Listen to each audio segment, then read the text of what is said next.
Welcome to Films and Stuff with your hosts, Pete Mitchell and Ethan Hunt. Welcome to the Films and Stuff debate. The idea is super simple. Ethan and I pose a simple statement or topic about which we feel needs a short, semi-nuanced discussion. Then Pete and I will randomly assign ourselves either the pro or anti side of the statement. We then each get up to 4 minutes of uninterrupted time to argue our points. After their opening round, Ethan and I get a 3-minute rebuttal each, which is followed by a 1-minute closing statement. And then it's up to you, the listener, to decide who is the rightful winner. Vote for us on Twitter, leave a comment on our YouTube channel, and let us know who you think won. And now, on to our debate. Bring it on. Pete, welcome back. Films and Stuff Debate Club. How are you today? I'm great, Ethan. How are you? Everything is exceptionally good today. And that's because Top Gun Maverick has finally announced a specific date when it's going to be released in Dubai.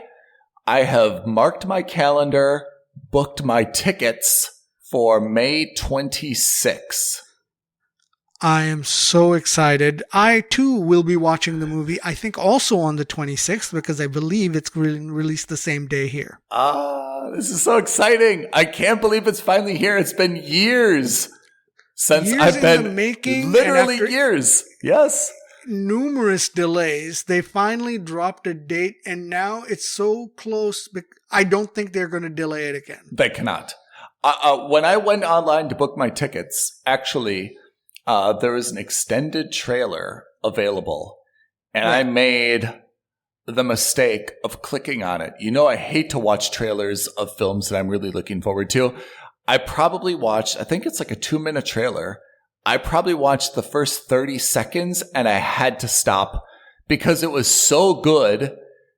One, I was like overexciting myself. And two, I was starting to get a few little spoilers that I did not want. So I had to turn it off. And I'm really kind of regretful that I even went down that rabbit hole to begin with. But it looks, I have to say, touch wood, it looks exceptional. I'm very excited. I saw the full trailer. I couldn't stop myself. And it did excite me greatly. There were some great visuals. I mean, you must have seen the 30 seconds you saw, you must have seen the jets and some of the flying. Yeah. It looks fantastic, right? And it looks like a recruiting video for the U.S. Navy, right? It really looks does. So good. It does. This is, the original Top Gun, 1986. Can you believe it? Can you believe it?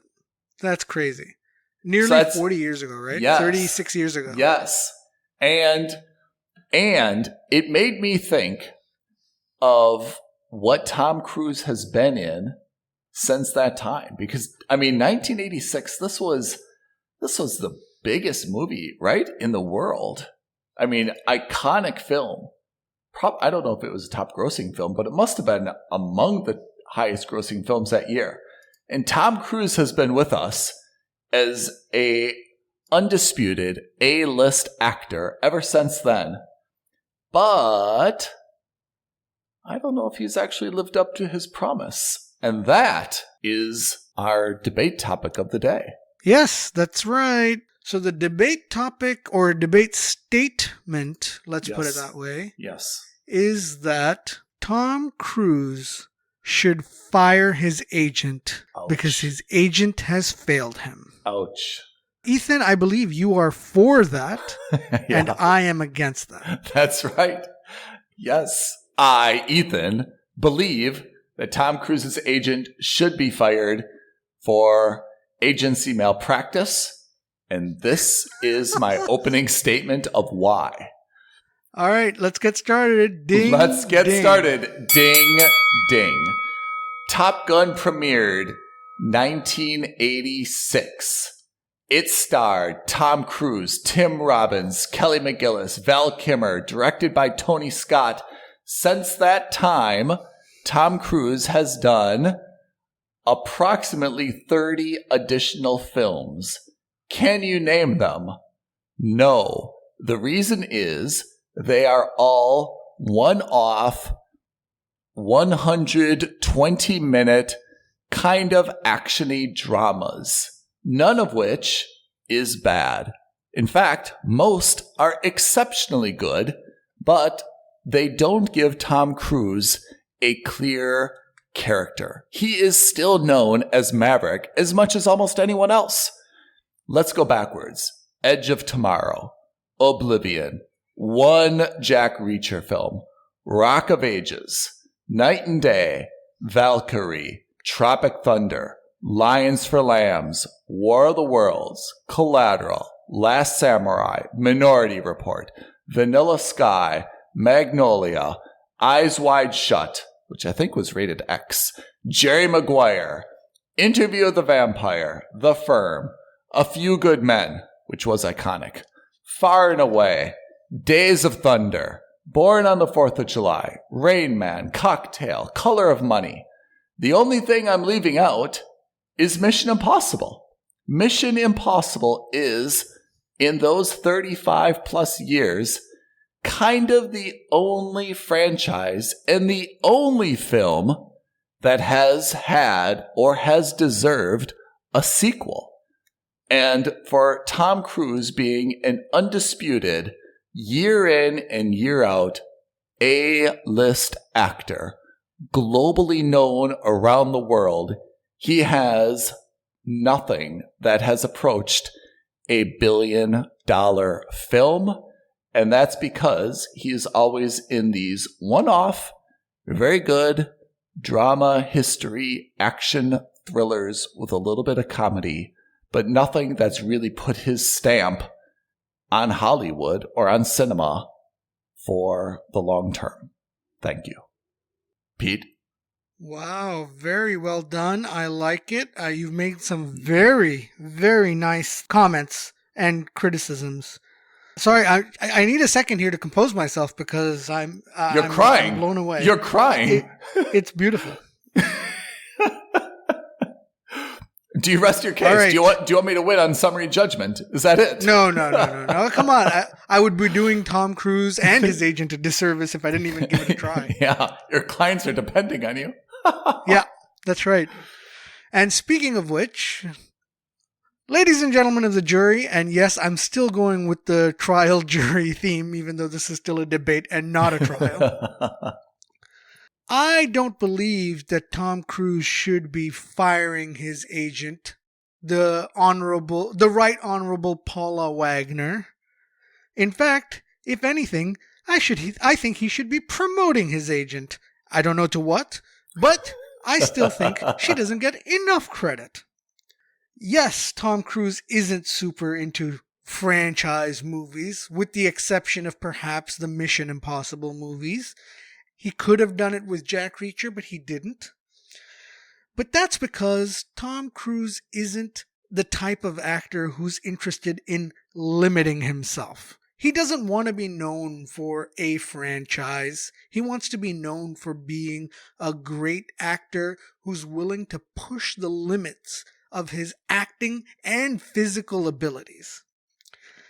Tom Cruise, ladies and gentlemen, isn't interested in franchise because he is a one-man franchise by himself. What is an agent's job? An agent's job is to make sure that his or her client is getting continuously being offered movie roles. So tick, Tom Cruise is still continually appearing in films. B, it's to make sure that her client is staying relevant in the public eye. Double tick, I don't think anyone on earth would argue that Tom Cruise is not a relevant actor even as he approaches 60. C, that while being in that public eye, he stays in good graces. Triple tick, because I think everyone would agree that Tom Cruise is a very personable, affable actor who's relatively grounded and down to earth, at least in the public's eye. And even being a Scientologist, that has never marred him. No one has really slung mud on Tom Cruise about it being a Scientologist, even though there have been countless other Hollywood celebrities who have that kind of mud slung onto them. And with the exception of one tirade that was caught on camera during the Mission Impossible filmings during the COVID pandemic, the guy is as good as apple pie. He's a nice, decent guy. And I understand that, you expect him to be in franchises and that his movies should be making billions of dollars. Let's not forget that in his 40 years of acting, Tom Cruise's films have generated $10 billion of sales globally. No mean feat. And he hasn't done many film roles where he's played a small cameo. These are roles where he's more or less been the principal actor. And that, ladies and gentlemen, is why I think Paula Wagner has done a fantastic job of making sure that Tom Cruise is the person we think of when we think of a role that requires dedication to the craft. And I rest my case. I don't think you rest your case because I have a rebuttal, and I'm sure you want a counter rebuttal. But you make very good points, Pete, about what is the role of an agent. But I would argue that the role of an agent, especially when you have a commodity like Tom Cruise, is not just to make sure that they have jobs. If you have an actor with a short shelf life, say a comedian, say someone who's kind of gimmicky, so for example, someone like Jim Carrey or David Green, someone who's just caught lightning in a bottle. Your job is to make sure as an agent that they have work. When you have Tom Cruise, who as of 1986 was already well respected and an A-list bankable actor in Hollywood, you have your choice of projects. Not just your choice of projects, you can actually create projects bespoke to you. And I ask you, what has Tom Cruise taken on that is a good decision in any particular year? He was not in, let's just take a random year, 2013, okay? In 2013, Tom Cruise appeared in, pause for dramatic effect, Oblivion. He was in Jack Reacher in 2012. He was in Edge of Tomorrow in 2014. So let's just take that as a reference, okay?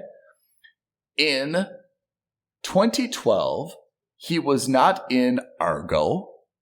That was directed by Ben Affleck, which means Ben Affleck created this story that he starred in and potentially could have given him an Academy Award.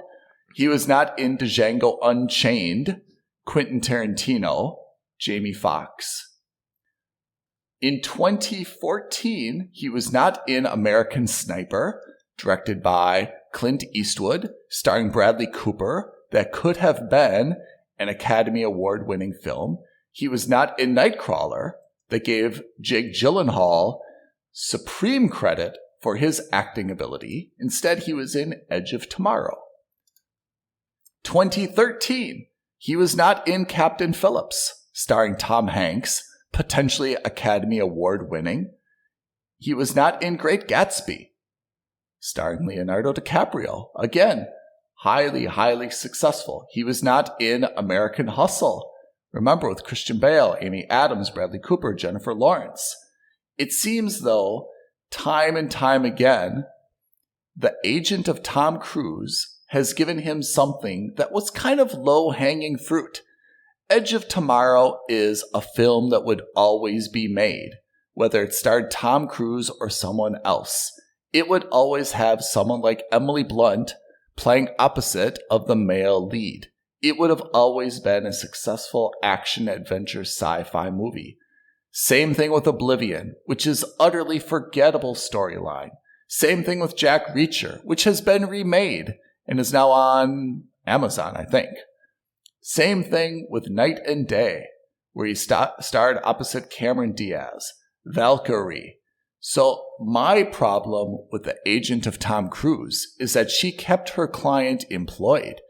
And by virtue of being the amazing Tom Cruise, all of these quite decent scripts with quite significant budgets were quite successful in the box office.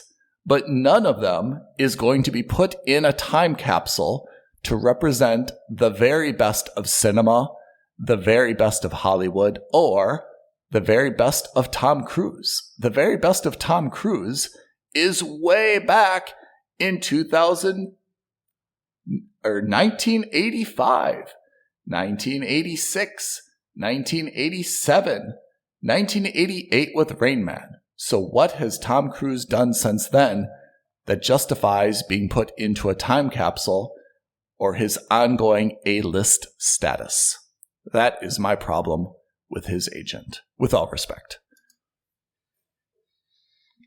Some heavy, heavy accusations levied at Paula Wagner. So, let me rebut your rebuttal. Counter-rebuttal. I would say, first of all, that Tom Cruise is not your typical Hollywood commodity. I would argue that Tom Cruise is quite possibly one of a kind in Hollywood. He's got great dramatic range, which is something that, as you've already pointed out, we've seen in some of his earlier work. And we've also seen him transition to an actor with great physical range, which we've seen in almost all of his movies, where he's doing some crazy stunt, whether it's holding his breath for 6 minutes, skydiving out of a plane, or walking onto or hanging onto a plane, or scaling down Burj Khalifa. There's nothing in terms of stunts this man can't do on his own. In terms of choosing franchises and really making them his own, I would say that Tom Cruise really took on Mission Impossible back in 1996 and decided, hey, I want to make this my franchise and I really want to build it through and through. And we've seen him do that for more than 2 decades now. He took a struggling TV franchise that was more or less forgotten about, made it into a very successful, high action, running action series in Mission Impossible. And then you would talk about Oblivion. Sure, that wasn't the best movie. I can agree with that. But I think we have to remember that the agent's job is also to make sure that her actor is cast in movies that fit Tom Cruise and that suit Tom Cruise. And let's look at Tom Cruise's recent filmography, right? Most of them tend to be action heavy, light to medium sci-fi, and they're all memorable for the right reasons, not for the wrong reasons. But there have also been times where he's broken that mold to really showcase his dramatic chops. And I can think of no better example than Collateral, a movie where he went from being this likable, not flamboyant, but really, gregarious character to being a very menacing villain. So much so that I could believe he would do all those things in real life if that's what he were interested in doing. And in terms of not being cast in certain movies like Argo, those things are circumstance. I don't think that that's because he wasn't trying for them or just didn't get them or that he wasn't, didn't want them. We've seen him be in other biopics such as American Made, which was a biopic based on the Colombian, or maybe not Colombian, the Colombian drug cartels. My point is that Tom Cruise has been cast relatively close to perfect in all the movies that he's decided to do, and that's because his agent knows him better than anybody else does. And in terms of where Tom Cruise goes from here and whether he's past his prime, I would argue to you, Ethan, that the best of Tom Cruise didn't happen in the mid 80s and the early 90s, I would say to you that the best of Tom Cruise is yet to come. Pete, thank you very much. Pete, I just would like to point out one statement that you made, which I really, really would like to be true, but it's not. Mission Impossible, I agree, was a fledgling television franchise, yet it was an intellectual property nonetheless. And when you talk about that franchise, it is nowhere to be seen on any top 10 list of highest grossing franchises, despite Tom Cruise being behind it. Let me read these downward, some of which don't apply. MCU, of course, it's a huge franchise. Star Wars, of course, it's a science fiction different franchise. Harry Potter franchise. James Bond franchise. Spider-Man franchise. The X-Men franchise. The Fast and Furious franchise. Then you've got the Lord of the Rings franchise. DC franchise. Jurassic Park franchise. Batman franchise. Transformers franchise. Pirates of the Caribbean franchise, all more successful franchises than Mission Impossible for no good reason. Tom Cruise is equal or better than all of the other actors that have supported any of those franchises, yet Mission Impossible is nowhere to be seen on that list. Why? That is the question that I want him to ask his agent. And I don't think that there's an easy answer. I rest my case. Damning words. I will counter that, and in my final statement say that I agree with you. Whoa. I understand. Yeah. You're not going to see this coming. I feel like your client is trying to terminate your employment right now. How can you agree with the prosecutor? That the Mission Impossible franchise and most of Tom Cruise's franchise movies aren't in the top 10 of any box office list. But I would counter that by saying, I don't think Tom Cruise is really interested in necessarily being the guy with the number one movie on the box office list. If he were, believe you me, he could have been in any one of the Marvel movies he wanted to be in. I think he could easily go to Disney and say, I want to be in a Marvel movie, and I think they would be grateful to have someone of his acting caliber and his physical prowess. Don't you forget, he can do most of those stunts himself in it. I think Tom Cruise is more interested in being in movies that will be more memorable and be remembered for being fantastic, and for being in movies where we think about how hard he's pushed himself to the limit. Think about all those movies you mentioned and all those franchises you mentioned. Are you honestly telling, and forget about the box office receipts, are you honestly telling me that you wouldn't put Mission Impossible and the stunts he's done as water cooler moments compared to any of the highlight moments we've seen in any of those movies? Name one highlight scene that we can think of from Pirates of the Caribbean that would compare to anything from Mission Impossible that you would compare it to, or even Harry Potter. And I would dare even say some of the DC movies and some of the Marvel movies. I would gladly put any one of Tom Cruise's stunts compared to a fight sequence in the MCU. I think that for Tom Cruise, box office is not an indicator of success. And that's why I think his agent understands that. And that's why I think that his agent should continue doing the great work that she has for Tom Cruise. May I make a counter to your counter of the counter? No, the debate's over, man. Then we shall take this to the back alley offline. Yes, that's right. Let me just get my knuckle dusters out. All right, Pete, you make good points. Let's let our listeners vote online on Twitter and tell us what they think of the job that Tom Cruise's agent, who I'm sure is a wonderful lady and obviously very successful, has been doing managing his career for nearly 40 years, right? Yes, that's right. I believe she's been with him from the very beginning, from what I've seen. I still think there's more to come. I think there are rumors, by the way, that Tom Cruise is not desperate, but there's been indication from his camp that he wants to be a part of the MCU. See, I realize the debate is over, so this is a post-debate remark. This, in my opinion, is demeaning Tom Cruise.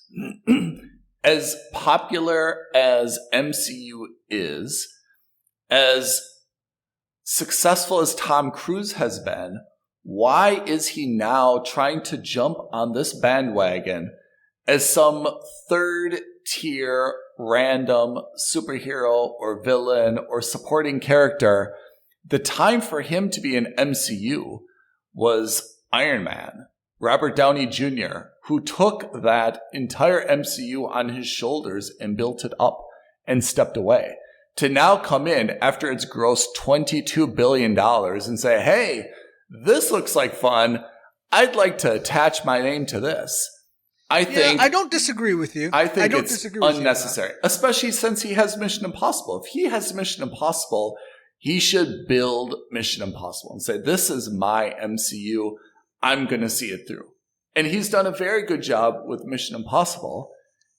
Now, I think the first 3 were kind of iffy, but after that, they've become very good movies. Yeah, so again, in principle, I don't disagree with you, but I would argue that now is actually, for someone like Tom Cruise and for other A-list stars, now is actually the ideal time for them to jump onto the MCU bandwagon, purely because we're now entering the phase where A-tier superheroes are coming back. The X-Men are going to be back in the MCU franchise. Fantastic Four is going to be back in the franchise. So yes, I would agree with you when you say, like, why would you want Tom Cruise to be playing, like, I don't know, Solar Flare or I'm just making these names up, or, some weirdo superhero that no one has even heard of, or is like a D tier or E tier character from some comic that no one has heard of. I would agree with you wholeheartedly. But if you tell me that Tom Cruise is coming back because he wants to be, and again, totally random, I don't think this is actually going to happen, but Tom Cruise comes back and says, I'm going to be Magneto, that's an A-tier villain. Or I'm going to be Professor X, that's an A-tier hero. I think all the more, no, absolutely. If I were his agent, I would say you cannot do that. There is already a Magneto. There's 2 Magnetos. And they are very strongly attached to that character. There is already a Professor X. 2 Professor X's strongly attached to that character. Tom Cruise is too big to lower himself to simply take a paycheck to be attached to a franchise that is $22 billion successful, that with or without him, it will make the same amount of money. If he's really dedicated to a franchise, he's hitched himself to Mission Impossible, he has to boost Mission Impossible and recruit some other people to start to take over for him as he's pushing 60 years old.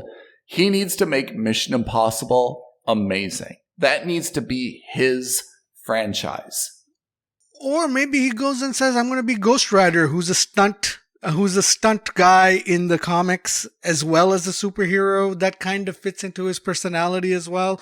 Look, I don't fundamentally disagree with the point you're trying to make about him jumping on the bandwagon or not. I, as a fan of the MCU, want to see as many of the guys that I really like in the MCU. But anyway, to be determined. We'll see if that actually happens. I think the other thing Tom Cruise has the benefit of is that he should be, I don't want to say that he should be seeking out an Academy Award, but he has the acting chops. He's got the credibility. He's got the name recognition that he can take any story that he wants. It will be funded. It will be made. He can choose any story he wants to be whatever character he wants, whether it's a biopic, whether it's an indie. He has the ability to take anything and make a great character. And I think that he should use that opportunity. He's already got Mission Impossible. Go make a few brilliant films that make people cry, that make people laugh, that make people cheer.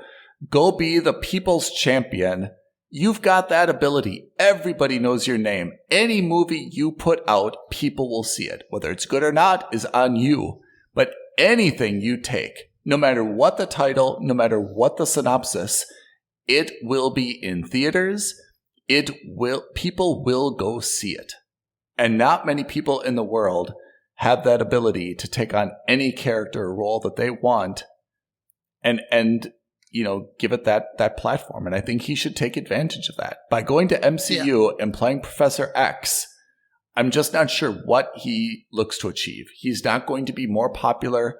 He's not going to get more endorsements. He's not making more money. Nothing is dramatically changing in his life unless he just wants more attention, fan adulation, go to Comic-Con and have more people cheer for him. But he can go to literally any city in the world for any premiere, and he will have the same number of dudes cheering him, women throwing panties at him, same number of paparazzi snapping photos of him. I don't think he needs to go to MCU to get the affection if that's really what he's trying to achieve right now. Well, look, time will tell. I don't know whether that's actually true or not, whether he's going to be in the MCU. No. These were just rumors. Yeah. If I'm someone like, I'm making up a name, Hugh Jackman, who's less than Hugh Jackman? Who's less than Hugh Jackman? Give me another name who's known but not kind of like in a lot of stuff lately. Like Hugh Jackman's a little bit Bradley Cooper. Yeah, Bradley Cooper, Josh Hartnett. Josh Hartnett. Someone who's like, they're a name. I mean, a big name that everybody recognizes them, but they haven't really been in anything for a while. And it's not really Hayden Christensen, even like kind of Owen Wilson. Like, what are they going to be in next? Are they on the short list for any film? Those are the folks, like Owen Wilson joined Loki, right? Loki, yeah. That's a good role for him because he's kind of done with rom-coms. I know he had Marry Me with J-Lo. He's not really doing those, buddy comedies anymore. Like, if you're kind of on the fringe of being forgotten in Hollywood, I think you do everything you can to try to attach yourself to MCU. If you're Tom Cruise and you can take any project you want, I'm not sure why you put yourself through that production schedule and kind of block your time for the next couple of years and limit what else you can do. Let's make this the last point, but I think it's a good way for him to get more relevant to a younger audience. That is potentially a winning argument. That is potentially a winning argument, yeah. I think, you and I are not a special case, but represent a demographic who have been with Tom Cruise since 1986, right? People who were born in the late 90s, mid 90s, 2000s, even 2010s, who are like teenagers now. They're probably a lot less interested in Tom Cruise than you and I are, because in our heyday, we saw Tom Cruise fly a jet in Top Gun 1 and it blew our minds. Now it's, how does he reach out to them? Top Gun 2 isn't going to do it for them. I have to say, Pete, that is potentially a winning argument. But if you had to choose the franchise and the role, what do you choose then? Okay, you're his agent. For Tom Cruise in the MCU? What? It doesn't have to be MCU. You could put him in DC if you wanted, right? You could put him in... Right, okay, in a franchise like that? Oh, man, you could put him in Fast and Furious if you wanted. Where would you put him? You could put him in Frozen. You could put him anywhere you want. Honestly, I mean, I know we joke about it, but like somewhat, if he were to go like and do a heel turn a la Collateral, right? In something like the Fast and Furious franchise. Yeah. And I'm being, again, specious. This is all off the top of my head. Yeah. I think that would really elevate the Fast and Furious franchise, right? Because that would be like a very credible A-list star. Yes. In playing the villain. I think that's something that actually, it would be one of the few cases where the franchise needs him more than he needs the franchise. Yeah. Would you put him in, if you were his agent and he said, hey, I've got an offer to be in Deadpool. I'm going to swear a bunch and smoke and swear. Like, would you put him in Deadpool, or would you say, no, I'm going to put you in Spider-Man, you know? I think it'd be interesting to see him in a superhero franchise. I'd have to really think about what makes sense for him in it. I think something like, I know I was saying it off the cuff, but something like Ghost Rider kind of makes sense because Tom Cruise is also known for being a stuntman in his professional career. You know what I mean? Like in the sense that he does his own stunts. Yeah. Not that he is a stuntman. And Ghost Rider is most famously known for his real world alter ego is that he's a stunt motorcycle driver. A la Evel Knievel. But I don't think that in terms of profession that kind of fits him, but in terms of personality, I don't think it does. I'd have to think more about it, but there are a couple of elder statesman roles that he could maybe fit. Maybe something along the lines of, I don't know if he could do it, and I don't know if he's too old for it or if he's got the right look, but maybe Namor, the Submariner. That might be interesting because he's got that. He can be gruff if he wants to be. He can be standoffish if he wants to be. He can be the reluctant good guy. I mean, the thing about Professor X is that kind of goes against everything that Tom Cruise is known for, which is doing his own stunts, being so physical. If you're going to put him as X, yeah, you can't bound him to a right? chair. Yeah. And that seems like it's opposite of what you want to portray with him, I mean, could it be the new Batman where he's kind of but he doesn't fit into the Batman universe at all. Spider-Man, although he'd make a great Bruce Wayne. He'd be an amazing Bruce Wayne. Right? Super charismatic, super smiley. He'd fit. He looks excellent in a tuxedo. Yeah. He looks like he's $1 million walking. Yeah. But as the Caped Crusader, no, I don't think he's dark enough for that. Yeah. I mean, and that ship has sailed now, right? So yeah. And exactly. I don't even want to entertain that discussion because I think Pattinson did a really good job. Yeah. I mean, X-Men, where would he fit in X-Men? Again, like he's not. It's too hard for X-Men because they're all supposed to be young guys. Yeah. He wouldn't be able to be any of the X-Men, right? You'd want him to be someone a little older. There's probably some guys out there that I haven't thought of, but yes, there's definitely. I'd have to think about it. He could be Victor Von Doom. He could be Dr. Doom. Yeah. Right? He could play. I think it'd be interesting to see him play a bad guy in the universe, not a good guy. Yeah, it can be a bad guy, but it has to be a recurring role bad guy. It can't just... Yeah, again, like Victor Von Doom. Because I really think that Doom could be the main bad guy for all of X-Men, all of the MCU, a la Thanos in the first 3 phases. Yeah. Anyway. No easy solutions, to be honest. Yeah, not at all. But in any case, Ethan, that was a good debate. That was a little extended from what we usually do, but I like it. Way to keep it civil. That's always. Reach out whether you think Tom Cruise's agent should be fired on Twitter at F&S Podcast. Let us know what you think and whether Ethan is right or whether I am right. Promoted or demoted. Thumbs up, thumbs down. All right. Thanks, everyone. Thanks, everyone. Bye, guys. Thank you for listening to another episode of Films and Stuff. If you haven't already, please subscribe and review on Apple Podcasts, Spotify, or wherever podcasts are downloaded. Films and Stuff. There is no substitute.